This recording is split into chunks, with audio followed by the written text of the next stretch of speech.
Welcome to the videos on how to do the product and the quotient rules. I'm going to split these videos up, probably do the product rule by itself and then the quotient rule, so you can watch them separate. First of all, we can find the derivative of a product of two functions, and there is a rule that you're going to have to memorize. So if I have two functions here, u times v, I can take the derivative without multiplying it out by taking the first function times the derivative of the second, plus the second function times the derivative of the first. So that looks kind of cumbersome, so I'm going to show you how I like to say it. So if I have two functions multiplied here, f and g, I have f prime of x times g of x plus f of x times g prime of x. So in short, let's use what I have here in blue. If I have two functions f times g, and I'm just calling them that, my derivative of that product is going to be f prime g plus f g prime. The derivative of a product is the derivative of the first multiplied by the second plus the first multiplied by the derivative of the second. I know it sounds a little complicated. Let's practice it. How we're going to tackle this is we're going to write down what our function f is. We're going to do the derivative of that, write down what our function g is going to be, and then do the derivative of that. We're going to organize our work, and then the rest is going to be from algebra from there. Okay, so let's find the derivative of these two functions. This is f in the first parentheses, and we'll call this g in the second parentheses. So I know we can multiply this out and find the derivative, but we're going to do this the way it is. All right? So we're going to find the derivative using the rule. So y prime is f prime g plus f g prime.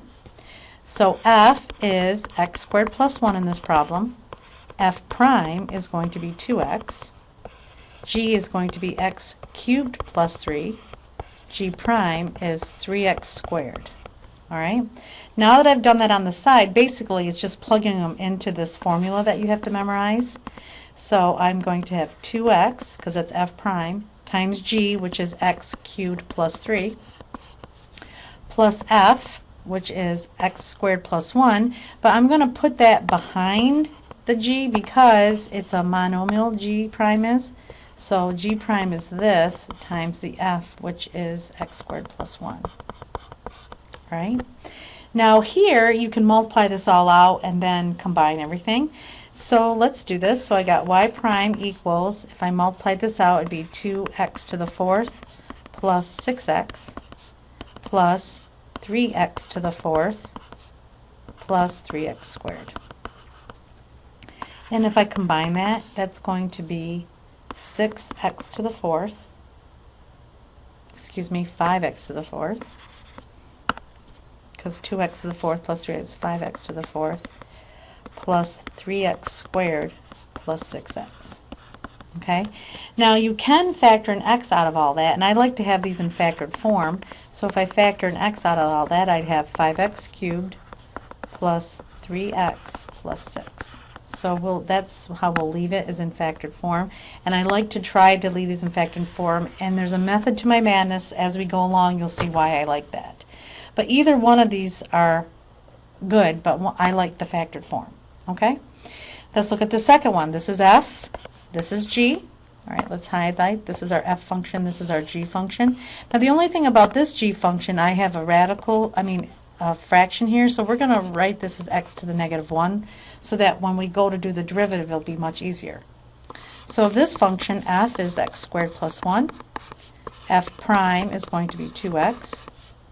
G will leave just like it is. Now g prime is where I'm going to use that x to the first, because the derivative of x is 1, the derivative of 5 is 0, and the derivative of x to the negative 1 is minus x to the negative 2. Or g prime is going to be 1 minus 1 over x squared. Okay? Now we're going to use that and we put it in our formula. So y prime is f prime g plus f g prime. Y prime is going to be f prime times g. So I have 2x times g, and I leave it in the original form. Okay? Plus f g prime. So that's going to be x squared plus 1 times g prime, which we just found to be 1 over 1 minus 1 over x squared. All right? So here I'm going to multiply through and here multiply through and then combine. So I have 2x squared when I do the multiplying plus 10x. Now when I take 2x times 1 over x, the x's cancel out, so that's going to be plus 2. All right. Now let's multiply through here. That's x squared. And x squared times 1 over x squared is 1. Okay, so that's minus 1. Then I have 1 times 1, that's plus 1. And 1 times that is going to be 1 over x squared. And we're going to subtract that. Now we look at what can cancel, and I can see right here that these two cancel out, so I can say thanks for playing. So they're gone. And then I combine everything else I can. So I have y prime equals 3x squared, because those can be combined, 3x squared plus 10x plus 2 minus 1 over x squared. And we'll leave it just like that. Okay, let's try a couple more with the product rule. Alright, here's my f, here's my g. Let's set it up. So f is going to be 8x minus 7x squared. F prime is going to be 8 minus 14x. G is x minus 1. G prime is going to be 1. So f prime of x is going to be f prime g plus f g prime. I'm just doing that to get used to this. So now I know f prime of x is going to be f prime times g. So I'm just going to switch their spots. Okay, plus f g prime, and g prime is 1, so I'm just going to add the 8x minus 7x squared. Now I'm going to multiply through here to get rid of that, so I got f prime of x is going to be 8x, alright, then it's going to be a minus 14x squared minus 8 plus 14x, then bring down the plus 8x minus 7x squared. Then I'm going to combine everything that I can here. So I combine, is there anything with x squared? Yep, so there's negative 21x squared. So these two can go together, just so you can see this a little bit better. And then I've got plus 16x, because now these two can go together. And then I've got a plus 8x and minus 8. Oops.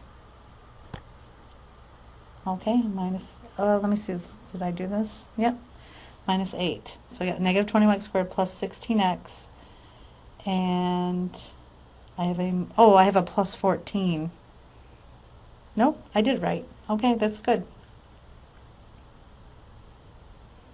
Okay, so let's look at what else we have here. We have one more problem here. Now this one looks like a quotient, okay? So I'm going to write it as a product, and if I were to write this as a product, we could actually bring this up and say that's x to the negative 2 times 2x plus 5. When I do that, this will be my f and this will be my g. Okay? So let's kind of set this up underneath that. I have f is going to be x to the negative 2. F prime is going to be negative 2x to the negative 3. G is going to be 2x plus 5.